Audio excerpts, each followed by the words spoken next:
Hello and welcome to the Rabyd Atheist. I'm Ed Rabyd, a former pastor turned atheist, now compassionate anti-theist. Welcome to my channel. Feel free to like or dislike the video as you see fit, so feel free to hit those buttons. Feel free to comment below, and I appreciate it if you would subscribe to the channel and hit your notification bell for more content as it is released. You're also free to share my videos as much as you like, because the purpose of this channel is educational in regards to atheist and deconversion issues and any issues related to those issues. A hearty shout out to the Rabyd Nation. Join the nation by hitting that subscribe button. And if you want to become, buy your citizenship and become a member, hit that join button and your options will be presented. This is the first installment of my Wednesdays where I'm going to talk Rabyd Politics. These are my opinions. I am not stating that I necessarily think I'm right. I'm just reading the tea leaves like everybody else.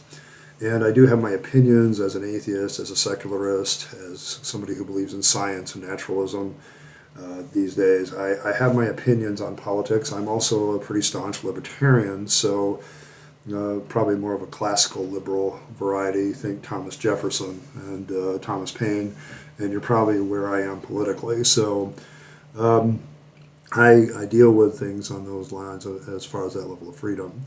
So today I want to talk about probably what everybody's been talking about for about a month, but I wanted to sit back and get a little bit more knowledge and really think about what alarms me the most about our new Speaker of the House. So today I'm going to give you the 5 things that alarm me the most about Speaker Mike Johnson. Now, for those of you that don't understand American politics all that much, the Speaker of the House is the head of the House of Representatives, which is half of Congress, the other half is the Senate. Okay, and the House of Representatives is based on population of various states and things. So each state gets a number of representatives based on their population. For a long time, that number has been held at a certain level, so it doesn't get any bigger. They may just change depending on how states change in population. They just get a percentage of the pie. But the Speaker of the House has a couple of distinctive honors, which makes it a very powerful position in the U.S. government. In fact, the Founding Fathers felt that it was probably the most powerful position in government because no legislation can get passed in this country. No laws can be made nationwide without going through the Speaker first. So the Speaker is the one that is basically the doorkeeper. He holds the gavel. He is the one that decides what bills get to the floor, what gets debated. You know, he's the gatekeeper. So that's kind of his job, all right? And the other auspicious thing about him is that makes him third in line for the presidency. If something were to happen to Joe Biden or Kamala Harris, if both of them went out for some reason, then Mike Johnson would be sworn in as President of the United States and a new Speaker would be chosen. So when there's a scene from House of Cards where the main character says, "I'm in the shot." Okay, Mike Johnson's in the shot, and the shot is the president at the podium, the vice president on one side, and the Speaker on the other. That's the 3 people in the shot, and so it's a very powerful position. And the problem I have with Mike Johnson is I kind of knew somebody like him would end up in the spot after McCarthy was having trouble because the Trump people are pushing hard. And the real problem is I really wish the liberals would stop prosecuting Trump. It's just giving him more hay. Politically, maybe it's justice, but politically it's just pushing him more into the limelight. And he seems to, every time he's accused of something, see, they're after me. They don't want me. And it's like, it's kind of that way. And so I'm not into all that, but I do understand how, for some reason, Trump has this, Svengali effect on his followers, that no matter what happens, it's kind of like that Christian persecution complex has rubbed off on Trump. So every time Trump is, well, yep, we're Christians, we're going to get persecuted. And so it's kind of that sort of thing. And so I knew that in order for the House Republicans to be unified, they were probably going to have to give a Trump supporter the nod, because that was McCarthy's basic problem. And so once he was elected, I'm like, okay, who is this guy? And there are 5 things that really alarm me about this guy. And I'm going to put them in order. Number 1, he's a Christian nationalist. Okay. He has made very bold statements that he doesn't believe in the separation of church and state, that he believes that the idea the founding fathers actually had was to to protect Christianity so that the state couldn't harm it, which I in part agree with, but I would substitute Christianity with any religion or belief system. I think that was the idea the founding fathers had. It was religion, you stay on your side of the law and we'll stay on our side. It's why I get really irate when my own brother, secularists and atheists, also say, hey, we need to tax the churches. No, we don't. Because the moment you start to tax them, then they're going to say, hey, you're going to tax us and then we're not going to be allowed to say how the money is spent. Come on. I wouldn't allow that for any people group. Okay, if you're going to tax the rich, fine, but the rich have a right to vote and they have a right to say and do with what they can to influence things their way. That's kind of the nature of America. So he is a Christian nationalist, which means he doesn't believe in that separation of church stuff. He wants to create this collusion between the Christian church and the state, which I always find dangerous and deadly, and it's not what the founding fathers intended at all. I think he's really dealing with a lot of mythology about the foundation of this country, and I always recommend this book, Andrew Spidle's The Founding Myth, why America is not a Christian nation, and he takes on all the mythology about this. I agree with him. I think historically speaking, you didn't really see this. America was founded as a Christian nation until like 30, 40, 50 years after it was founded. It was founded as a secular nation, and religion was allowed freedom, okay, to do as it see fit as long as it didn't violate the rights of others. And the state stayed out of its business, and the church stays out of the state's business. Okay, and as long as that hard wall is maintained and both sides stay on their side, things tend to run really well. When one side tries to get on the other, it's really a problem. And so I don't like the idea of Christian nationalism, because you'll eventually see them try to press their morality and force everybody's morality. We're going to be a free Christian nation by forcing Christian morality on everybody and making everybody do that. And that's a very alarming thing for me as a libertarian, let alone anything else. I was against Christian nationalism when I was a theist, so I'm even more so now. Secondly, he's made the second most alarming thing I would say is he says the Bible is his ethical standard, typical Christianity. So I would have to ask him at that point, so if you believe God has ordered the United States to commit genocide on another country, are you going to do it? Because that happens in the Bible. If you're are we going to reinstate slavery, because that's a biblical ethical standard, and so on and so forth. I can go down a whole moral list of things that we no longer consider moral that the Bible upholds. So that alarms me in the sense that I think we're going backwards at that point, and in human morality, I think there's too many people that want to hold on to that human morality, and the Bible is a flawed book. It's a human book, and too many people take it way too seriously. And unfortunately, in this country, we tend to be even worse than a lot of things that we could, otherwise do. But the Bible definitely needs to be held at arm's length, if not completely chucked away when it comes to government. It's just not a good ethical standard.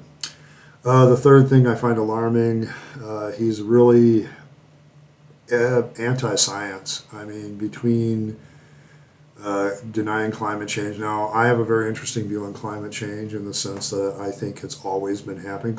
Saying that climate changes on planet Earth is kind of like saying the sun comes up in the morning. It's really, I mean, this planet of ours has gone from one extreme to the other and everything in between, and we're coming out of an ice age. So we're getting warmer. We've been getting warmer for tens of thousands of years. That's pretty well geologically documented, but I'm also not one to say that we're not affecting it faster by what we do, okay? But he is. He is very much one of those people that sits there and says, I don't know that human beings are really causing it. Climate change is there, but I don't know humans are a factor. He also he's a young earth creationist. He doesn't believe in evolution, even though evolution is an established fact.